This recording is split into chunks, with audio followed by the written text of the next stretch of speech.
How you doing, guys? This is Jason Gutierrez, PT here. Gonna do a short video today on strengthening for compound bow use. Just some exercises you can do to make yourself stronger to hold the bow and shoot the bow. What I'm gonna go ahead and do is show you the anchor point that I'm gonna use, which is gonna be about a foot over my head. So I'm about 6 feet, so that's about 7 feet high on a stud on the wall.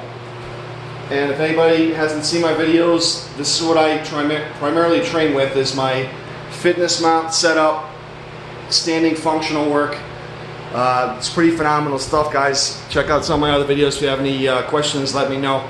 So that's what I'm going to use, is this top mount here, and I'm going to use these 3 cords, a lighter red, a medium orange, and a heavier black. I'm going to put this phone down.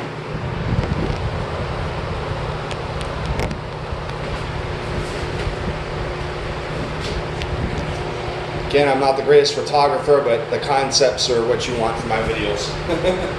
Alright, so this is my buddy HT. Thought of you, man, when I was thinking, what else could I create here?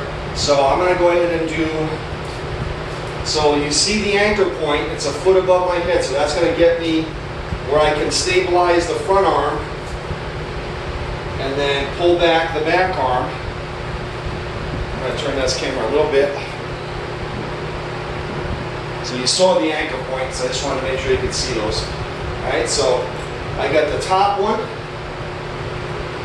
the front arm, where I can hold it at shoulder level, so I have just the right amount of tension from there.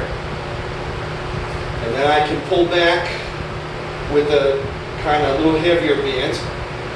So the front one is stabilizing, and the back one is drawing the string. So this would be something you could do isometrically, where you just hold it there.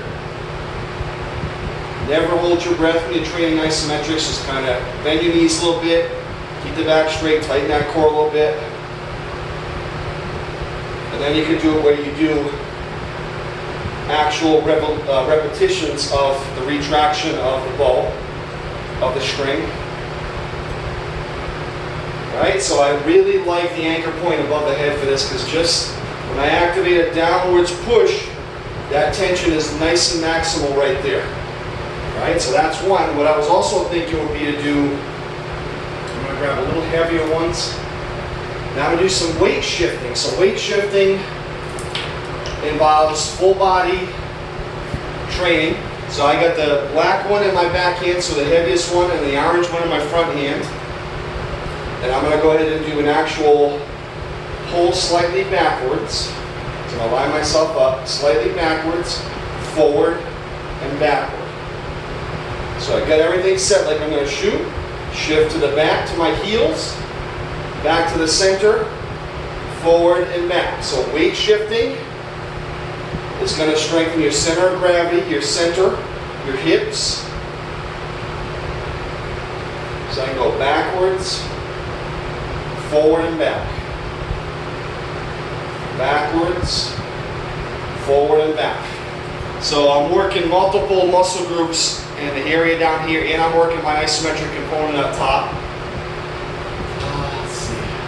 One other thing I was thinking of would be what's called anti-rotation. So anti-rotation, so we got one for the arms, just holding either isometric or repetitions. We got 2 for the legs and core, which is going to be hold it, shift backwards, forward and back towards the wall, backwards towards your heels. 1, 2, 3. Heels, forward, back. And 3,